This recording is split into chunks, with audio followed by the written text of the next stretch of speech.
We're Hasani and Danielle Pettiford, and we're a real couple with real problems who almost called it quits. I was very frustrated. I became very disconnected, very jaded and cold. We have 4 children, going on 20 years of marriage, and we practice what we preach. Our mission, to change the way couples relate to one another and teach them the skills needed to improve the quality of their relationships. This is the Couples Academy Show. Well, good morning, everyone. Welcome to the Couples Academy Show. My name is Hasani. Glad to have you on this morning. I'm excited because it's a new day. I feel great. I feel wonderful, and I'm glad to be able to connect with each and every one of you. We want to know where you're dialing in from. Where around the world are you coming in from? The reason why I say that is because we have international reach. Actually, there's a couple here that flew in yesterday, day 1 for their private marriage intensive, all the way from Gambia, West Africa. Touchdown, had an amazing day. Went from morning to the wee hours of the morning, just going through things, unpacking things. And so I just had a conversation with somebody this morning from South Africa and so family here in the United States. We just want to know where you are. We're a community, we're growing, and we want you to help us do that. So before we get started, make sure you like, share, and subscribe. Let the people know that we're here. Share it with your community. So whether you're watching now on Facebook or YouTube, soon to be, I promise this week, Instagram, we want to get this message out, but just rep your city, your state, your country so that we can acknowledge you. We're talking about reviving the dead in your marriage. For those of you who feel like, you know what, there's nothing more here. We've lost hope. We've come to the end of the road. I don't know what's next. I don't have any hope for any future. Well, that's why you're tuning in today, so that we can delve into some things to give you what you need to take your relationship to the next level. Just a couple of quick announcements I want to give you before we get started, guys. As you know, prior to our little break, we talked about how we're going to Puerto Vallarta, Mexico, June 2020 for an amazing experience. Check this out. I'll give you some details when we get back.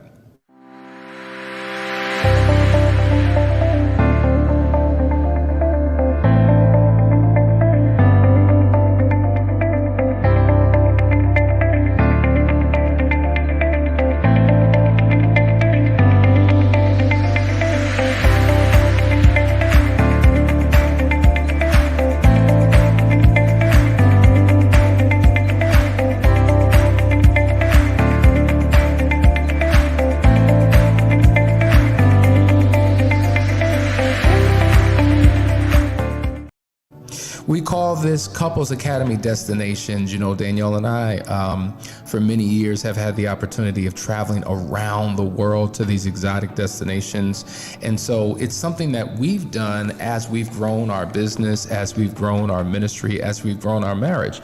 And what we want to do is we want to share this with you. And so what that means is Couples Academy's Destinations, our first stop is going to be in Puerto Vallarta, Mexico at the Vedanta Resorts. The Vedanta Resorts is literally the one in that particular location, the largest resort in the entire country.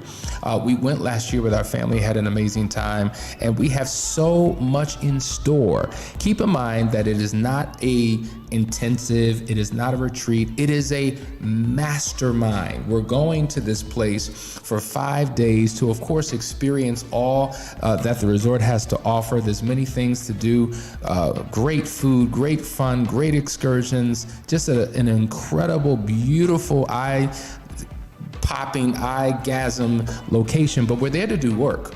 There are many of you who realize, you know what, we want something more for our marriage, and we're going there to get it.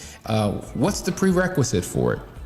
You would have probably have had to go through a private marriage intensive or a last chance weekend or some counseling sessions where we helped you deal with some of the issues in your relationship, and you're ready to go to that next level. Remember, we talk about the 3 phases or stages we take couples through. Stage number 1 is what we call the road to recovery. And that's when we're here to help eradicate the pain. That's why you come to a last chance weekend. Then you have the second stage, if you will, which is the path to fulfillment fulfillment. That's when you begin to experience the pleasure, right? But then the third stage is building your kingdom. That is when you tap into the power of your partnership. There's so many of you who have amazing gifts, talents, and abilities on the inside of you. There's things that you want to do as a couple, but just don't know how. You've been in this power struggle for so many years. What we're going to talk to you is how to turn you from a power struggled couple to a power couple, how to launch those businesses, how to launch those ministries, how to make impact on the world that cannot be erased. It is a mastermind where we come together and strategize. We have great voices, people who are running multi-million-dollar businesses, people who really want to impact and empower you for the next level of your life. And so more information will be coming about that. We'll have a page on the website where you can go for all the details.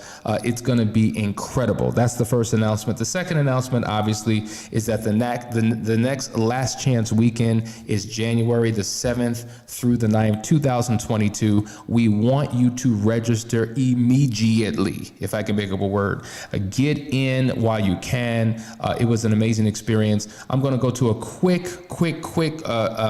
a testimonial of someone who just shared their experience of this past weekend so that you can understand what this is really all about. How you doing? My name is Steve, and I was an attendee with my wife at the Couples Academy.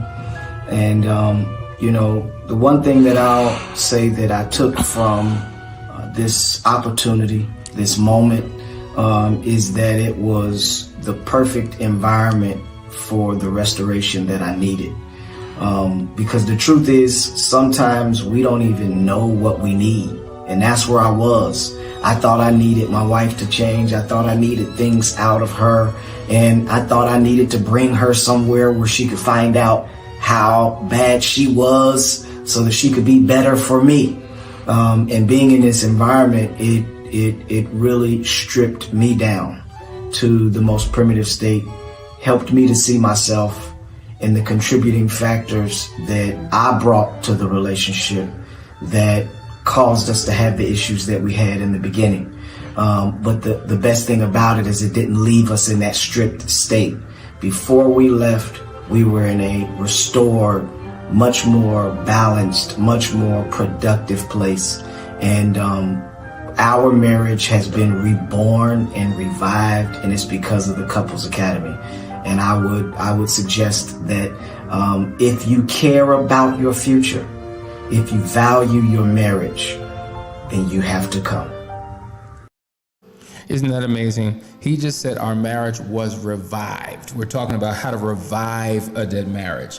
And for those of you who could not think it could be possible, the more you hear other couples who are in the same space that you currently are in, and the more you hear about how they were willing to do something different to get a different result, how they're in a place of just healing and restoration and on their continual journey. So listen, the Last Chance Weekend coming up January 7th to the 9th. Check out this quick video and we will get started. Be right back.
Hey guys, Last Chance Weekend, 7th through the 9th. Just go to the website, find out more information about it. But I just want to welcome our viewers this morning. Kia, it is good to see you, sis.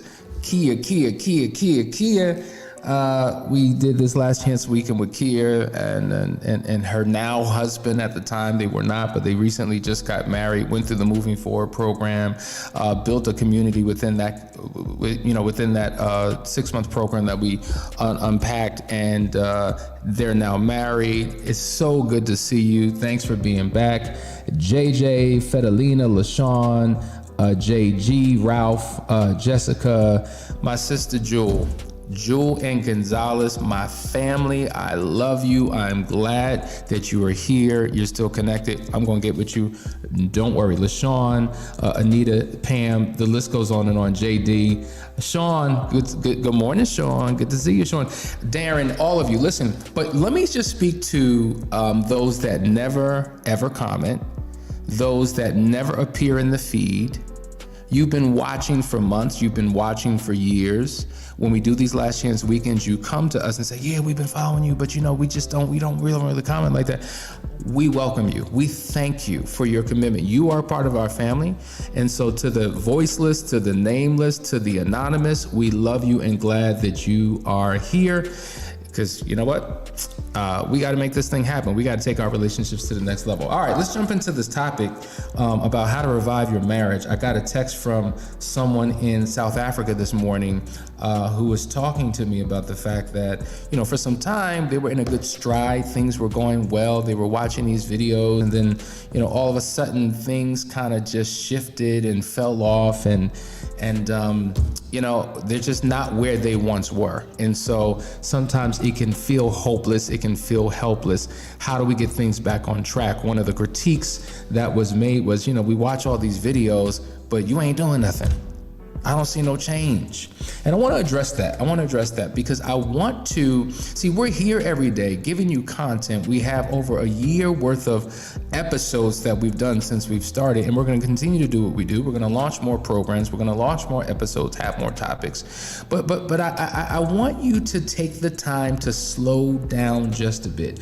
I've shared this with you before. I'm going to share this with you again because I think it's critically important. I'm going to read this slow. This is a quote that says that he that would perfect himself in any art whatsoever, let him partake himself to the reading of some sure and certain work upon his art many times over. For to read many books upon your art produces confusion rather than learning. So let's zone back in. He that would perfect himself. So you want to perfect yourself in a particular area, whatever that area is. Think about your relationship. Things aren't going well, communication problems, financial problems, whatever it is. Zone in on a particular area. Because when you zone in on a particular area, you have a focus. And focus simply means to follow one course until successful. Now, I have an incredible library, countless books, right? You can get lost in my library looking at my books, and it looks impressive to have all that knowledge, all that wisdom, all that information on these shelves. But do I 100% reflect the wisdom and the information in these books? No. Is it possible that I've actually read every single page of every single books on these shelves? No. The average American only reads one book a year. Did you know that?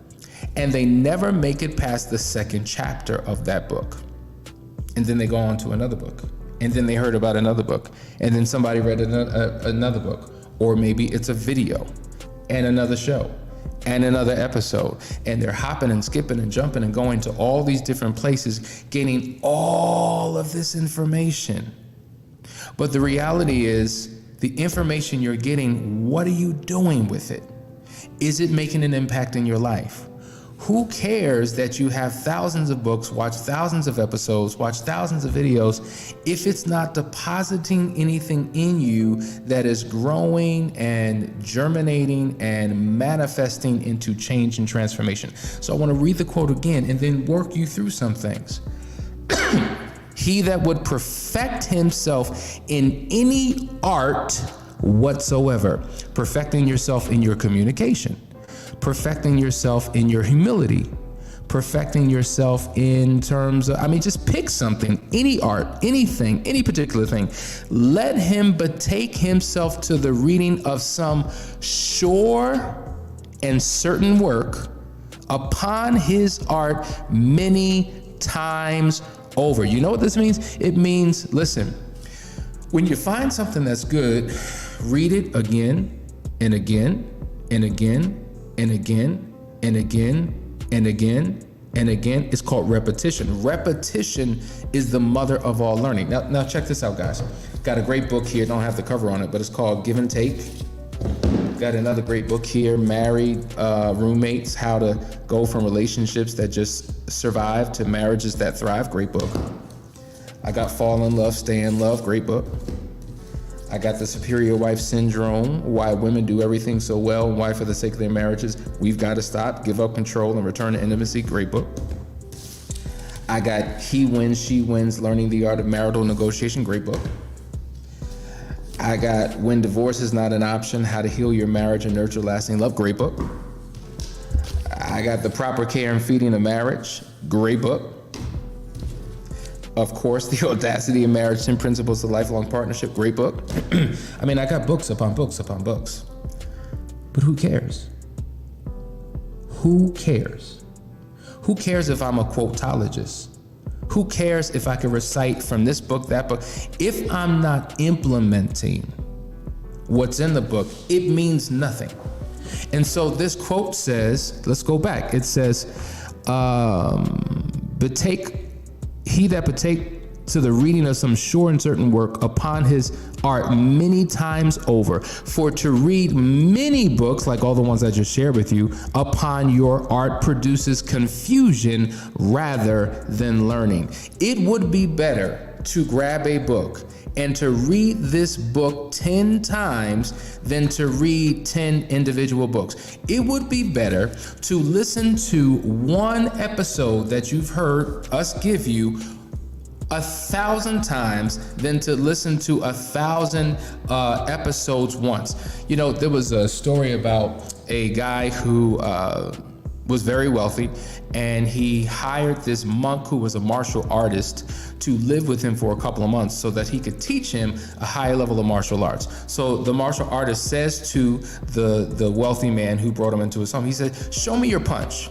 And so he says, "Well, okay, what kind of punch? I could give you, a straightforward punch. I can give you a hook. I can give you this. What kind of punch? No, just show me your best punch," right? So he's standing probably 2 feet away. He's got a lighter in his hand. He lights the lighter. There's a flame there. And he says, "Give me your best punch." And so he gives him his best punch, and the flame slightly moves. And then he says, "Okay." Then he says, "You hold the flame, you light it. I'm gonna show you my best punch." The martial artist monk steps back 5 feet and gives his best punch, and the flame goes out. He says to the guy, "I'm not scared of the 10,000 punches you've practiced one time, but I'm definitely afraid of the one punch that you've practiced 10,000 times."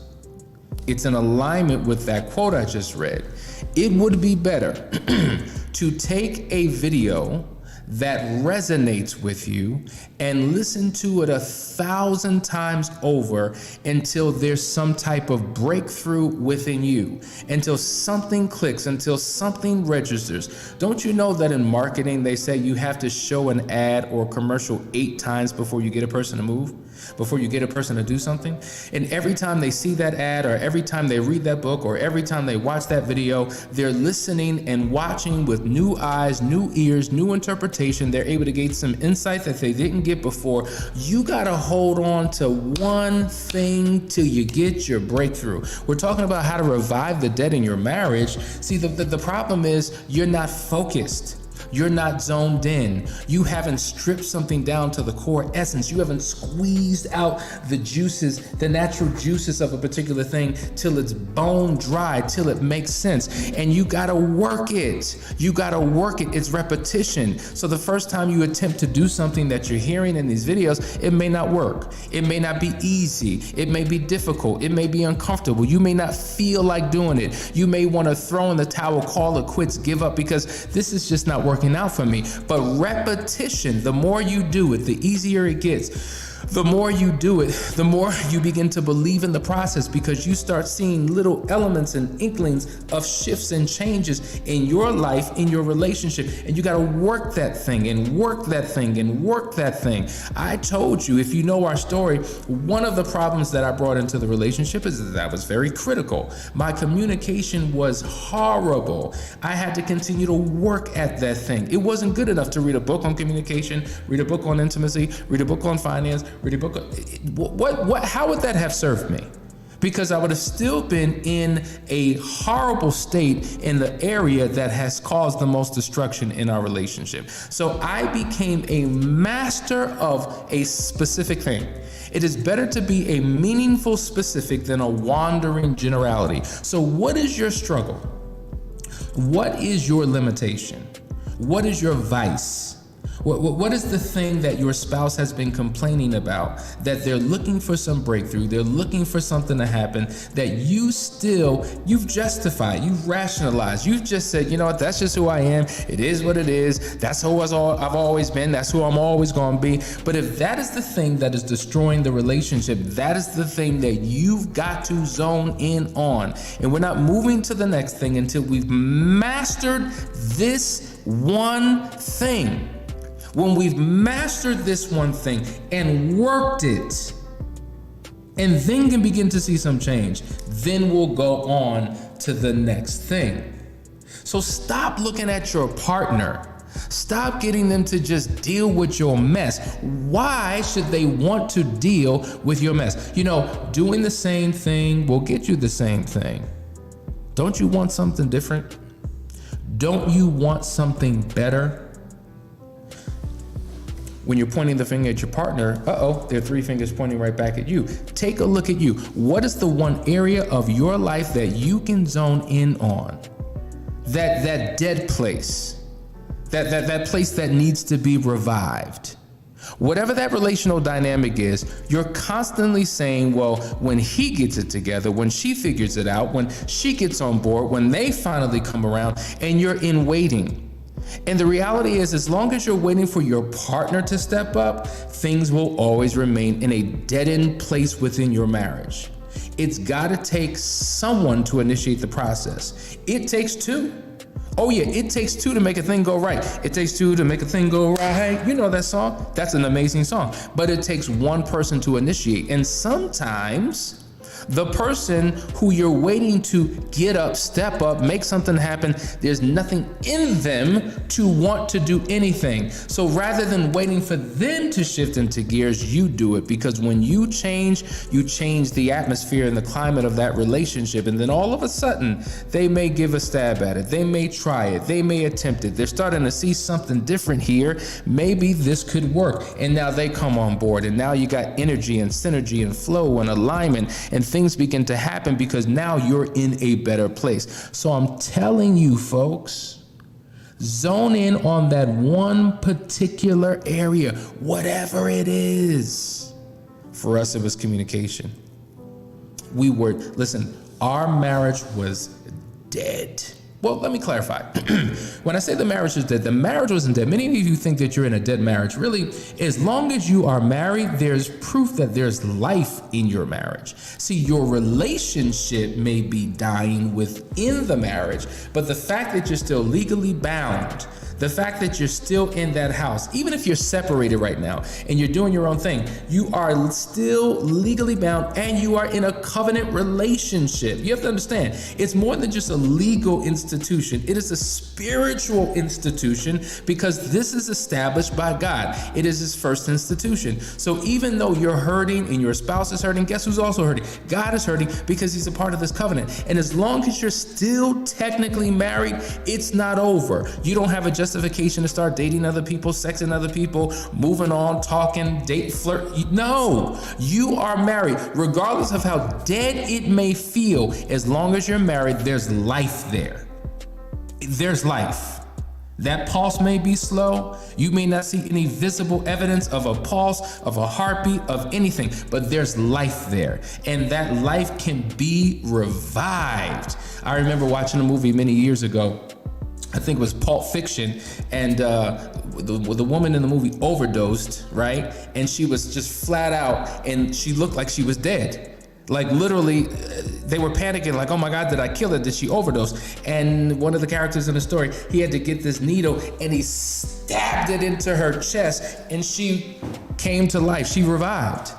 And many of you have been in a deadened place and it's looked like, listen, there's no life here. There's no hope here. There's no future here. And sometimes you need to be shocked with the power of God's word. You need to be shocked with some information. You need to be shocked with an experience. And that's why people come here. They're on life support. It looks like there's no hope. And then they get shock treatment and they're able to be revived and transformed. But it requires that you have to do something that you may not be willing to do. You got to get out of your own way. You got to get unstuck. You've got to be able to try something different that you have no evidence of in your own mind. You have doubts, there was a sister who came down here. We fought through text like 3-4 days before the intensive because we were going back and forth and back and forth and back and forth. She wasn't a believer. She was upset about everything and the conversation shifted and she made the decision. She said, I don't believe in this, but I'm gonna just come. Let's just see. And what they were able to experience in this weekend blew her mind. It helped to make her a believer again. So suspend your disbelief. Suspend the lens that you're looking through that keeps you trapped in the pain of your past. The Bible says that we walk by faith, not by sight. Because if all you do is pay attention to what you see and to what you hear and what you're experiencing, it's going to reinforce your belief that it'll never get any better. But when you walk by faith and the possibilities of what can be, see, the more you begin, the reason why we share these testimonials is so that because facts tell. I can give you facts all day long, but stories sell. And you are won over by the testimonies of other people because these people were where you now are. And now they're in a different place. And if it can happen for them, it can happen for you. Yes, I'm gonna, over the next couple of days, give you specifics. I give you very rich content about what you need to do and how you need to overcome it. I just wanted to give you an encouraging word this morning because somebody needed to hear it. Somebody needed to hear it. So I want you to sit down with your partner and I want you to listen to this again. And I want you to talk about it. And I want you to step out on faith. I want you to try something you've never done.